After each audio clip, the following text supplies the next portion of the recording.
ระดาษได้ไหมคะกระดาษที่สั่งไว้5 ลิตร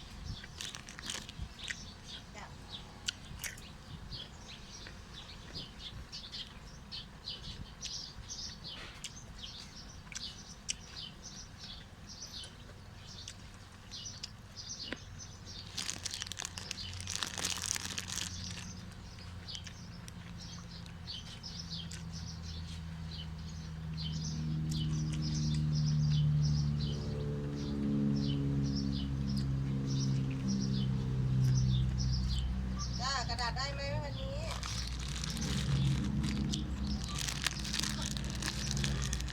นี่วันเสาร์แล้วดิจะใช้งานยังไงล่ะ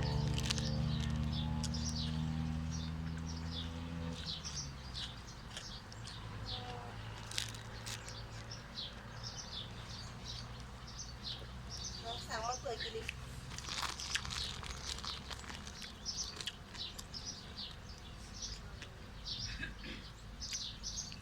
พวกนี้มันต้องใช้งานนะดิพรุ่งนี้วันเสาร์แล้วไงพรุ่งนี้ช่วงไหนเอ่ย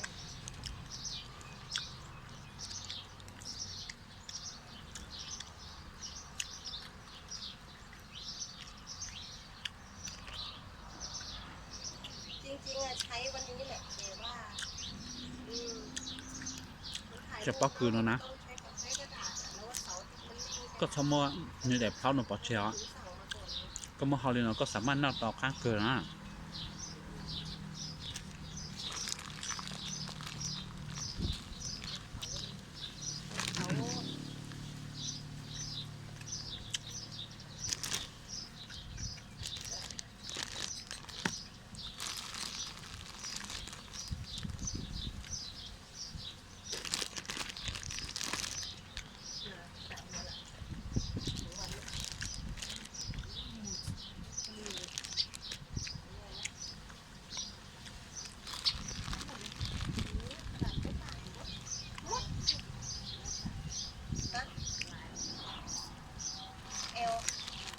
ตาต่อมสตรอเบอรี่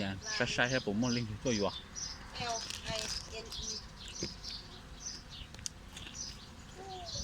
โหลดเนี่ยไอ้เขียนที่โน้ตไอ้ไรนี่ก็เกี่ยวกับภาษาไทยมันเป็นภาษาไทย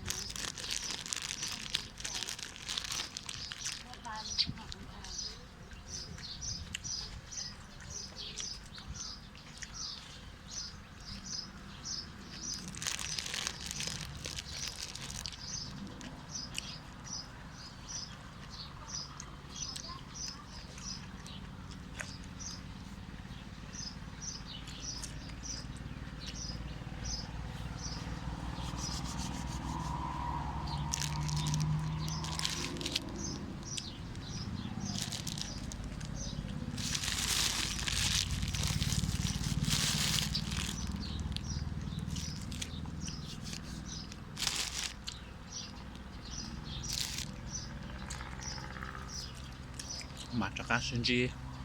เรากดตุ้นน่าร้องแต่น่าดูนะ